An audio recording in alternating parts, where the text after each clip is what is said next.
a modo de introducción de lo que vendrá después a lo largo del seminario. A partir de ese retrato de Pinelli y de Lumumba colgado en la Plaza Libertad, se define la concepción latinoamericanista y la idea central de Frías de que no habría desarrollo sin liberación nacional. Esto es la dialéctica imperialismo sus desarrollos. Recién terminé mi pequeña introducción diciendo que estamos en términos relativos, en términos históricos relativos, más atrás que en 1970. ¿Por qué? ¿Cuál es la explicación? Y entonces, esa dialéctica de imperialismo y su desarrollo, ¿cómo se expresa hoy? ¿Cómo se vive hoy? ¿Cómo interpretarla? Bueno, a esto hay que agregarle la dimensión geopolítica latinoamericana que en Frías fue todo un desarrollo. Julio Luis dice con cierta justicia aquí que, según él cree y por lo que él había leído, es el primer marxista latinoamericano en prestarle atención a la geopolítica como disciplina.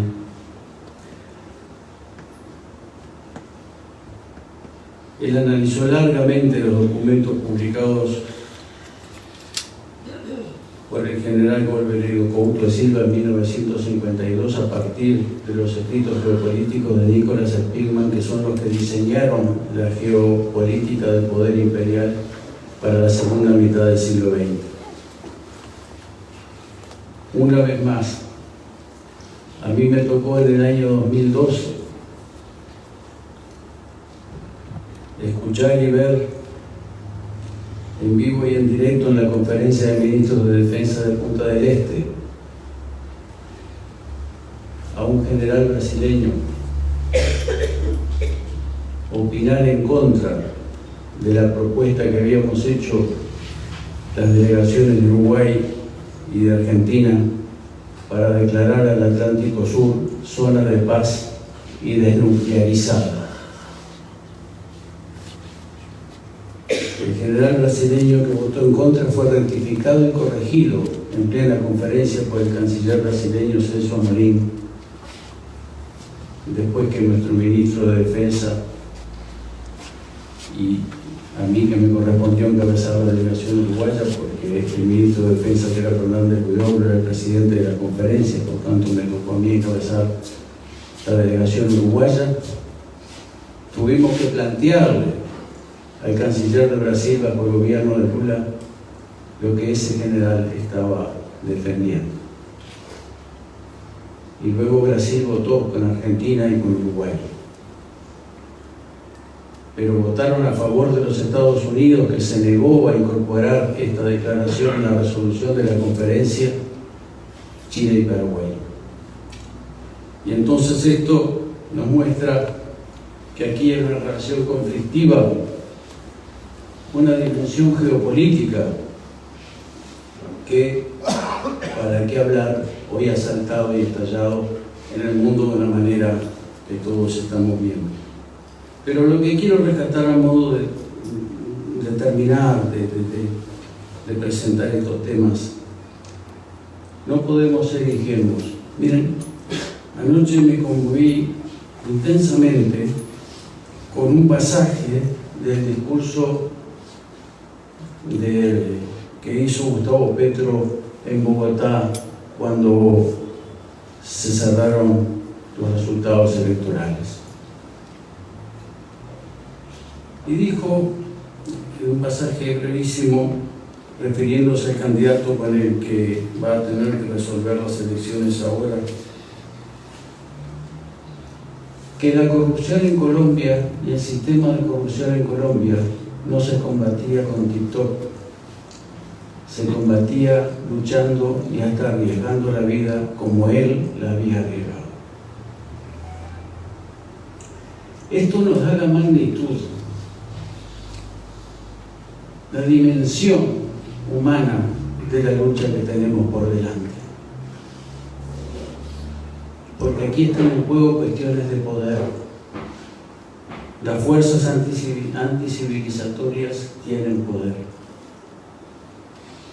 Y nosotros, que tuvimos mucho poder institucional durante 15 años en este país, no supimos construir poder y hegemonía política y social a la altura de nuestras necesidades, y tenemos que aprender de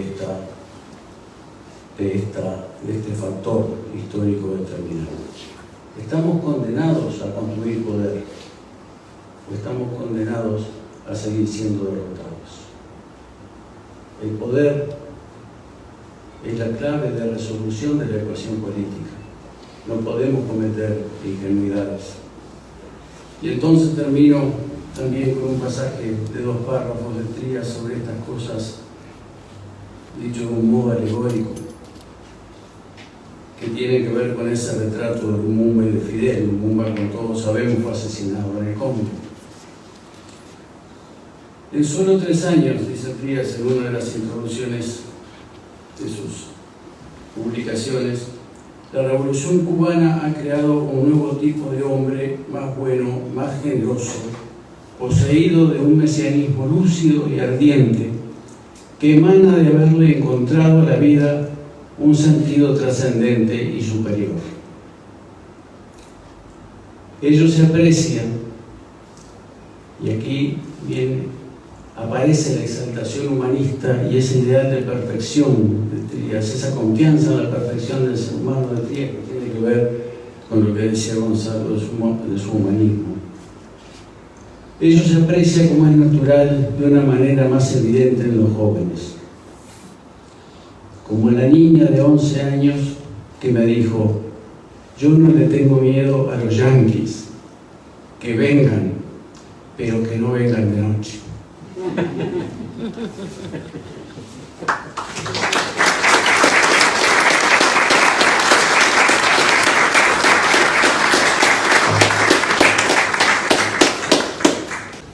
Bueno, en realidad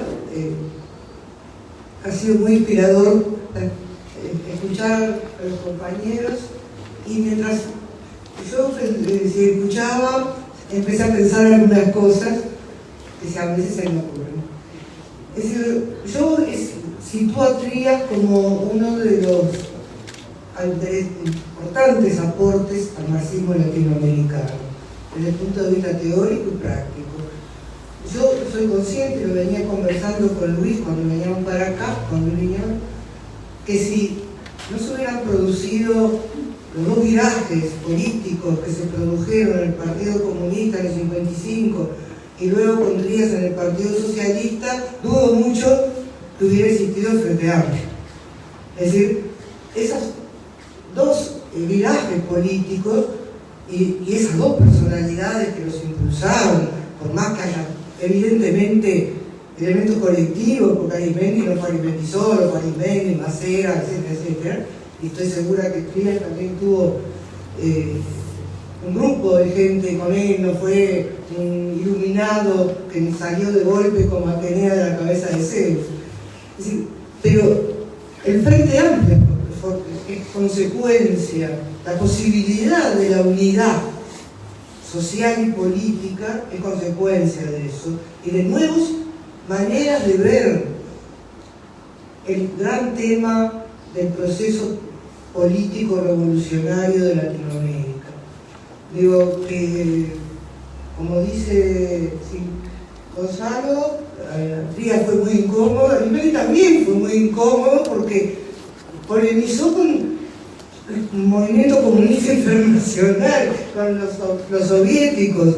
Incluso yo leí, porque lo tenía, una revista donde criticaban a Lenin la Revolución en América Latina, en una revista soviética de la Academia de Ciencias Sociales, le daban con el hacha, porque era muy difícil para el comunismo latinoamericano mayoritario y aceptar que Latinoamérica estaba viviendo un proceso prerevolucionario. Y no para largo al plazo, sino para un plazo históricamente breve o mediano. Con Cuba como adelantada, como vanguardia, pero con muchos procesos derrotados, es decir, Sandino, Arbenz, etcétera, etcétera, etcétera. Es decir, incluso procesos simplemente desarrollistas, progresistas, como en Brasil, derrotados por cruentos golpes de Estado. Entonces, América Latina fue y sigue siendo sorprendente para los europeos. Por el 2000 hubo un congreso de Claxo en La Habana donde Peggy Anderson dice, en el momento el centro de los debates era contra el neoliberalismo, Peggy Anderson dice que la zona del mundo donde es más posible el desarrollo de políticas alternativas, la derrota del neoliberalismo, es América Latina, porque nunca en América Latina cesan las luchas, son derrotadas pero renacen. Estamos en el momento del auge del neoliberalismo y las privatizaciones y aparecen los zapatistas. Siempre pasa algo que da vuelta la tortilla en América Latina, que siempre hay un movimiento, un impulso, una organización que pone en cuestión el sistema. Entonces, el tema de lograr una elaboración para esta época, pero que sea antisistémica, eso yo creo que es una gran tarea. Y creo que hay que trabajar en eso. Y la cosa que se me ocurrió es que en este momento, con ese papel central que algunos europeos como Anderson o Chomsky le reconocen a América Latina en la lucha global contra el neoliberalismo, en sus diversas formas, hoy día no hay un reconocimiento de los marxistas latinoamericanos.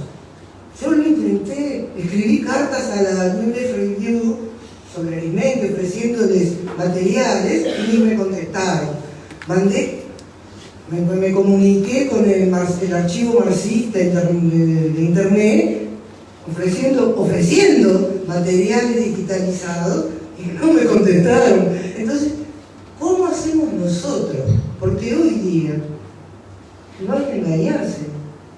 El 90% de la lectura que uno puede realizar para investigar, está en internet. Yo por lo menos el 90% de lo que creo está en internet.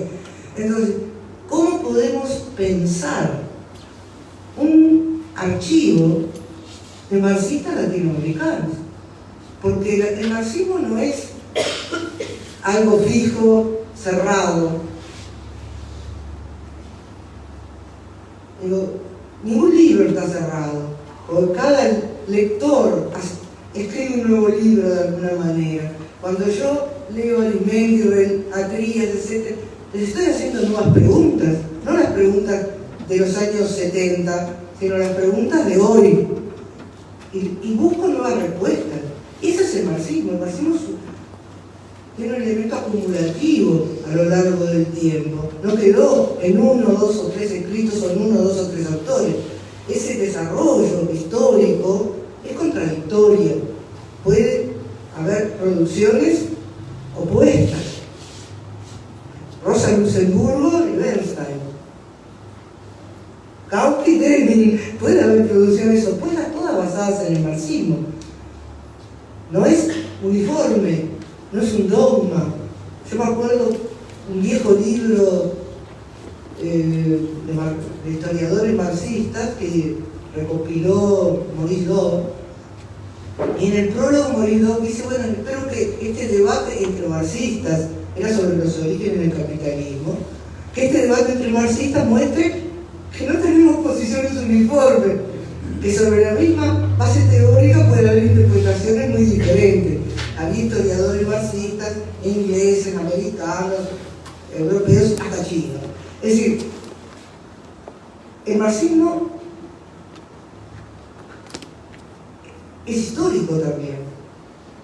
Él mismo reconoce su historicidad, así que, porque como dice Gramsci, cuando se llegue a la sociedad regulada, se va a acabar la validez del marxismo, cuando se llegue al comunismo, que se está escribiendo en la cárcel.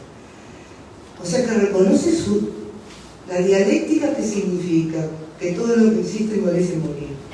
Lamento decírselo porque tenemos mucho miedo a la muerte. Pero, ¿cómo hacemos para que en Internet haya un espacio que se pueda consultar de marxistas latinoamericanos? Porque yo creo que sería un enorme aporte al cuerpo general del marxismo.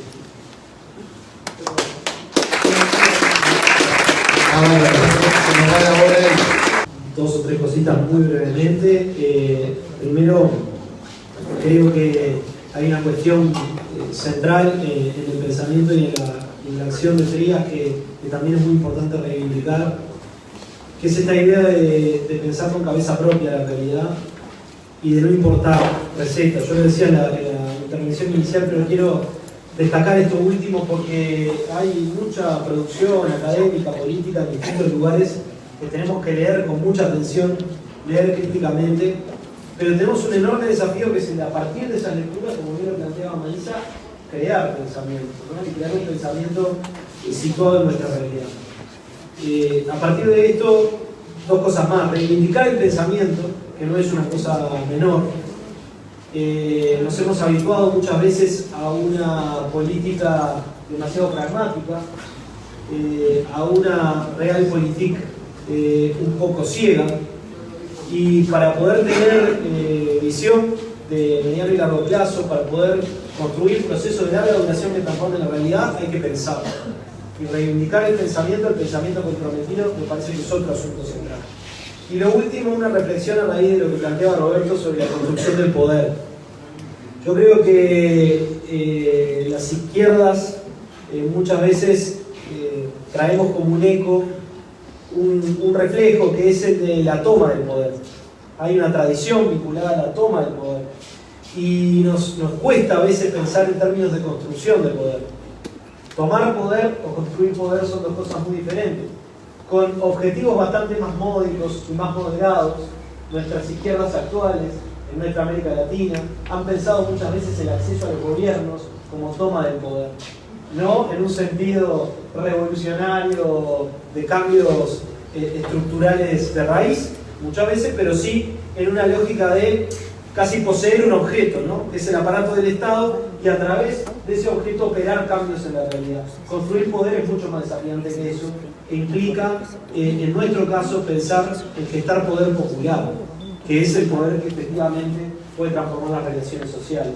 Y recordaba ahora una frase de Vivian Trías, creo que en La crisis del imperio, creo que terminando ese texto, recordando, parafraseando a Marx, cuando decía que las sociedades no van a cambiar y el capitalismo no se va a acabar por la debilidad de los fuertes, sino por la fortaleza de los débiles. Y la fortaleza de los débiles es justamente la organización, la lucha y la irreverencia, esa irreverencia que supo tener Trías y que creo que también tenemos que reivindicar hoy. Ser más irreverentes para poder transformar la realidad de abajo.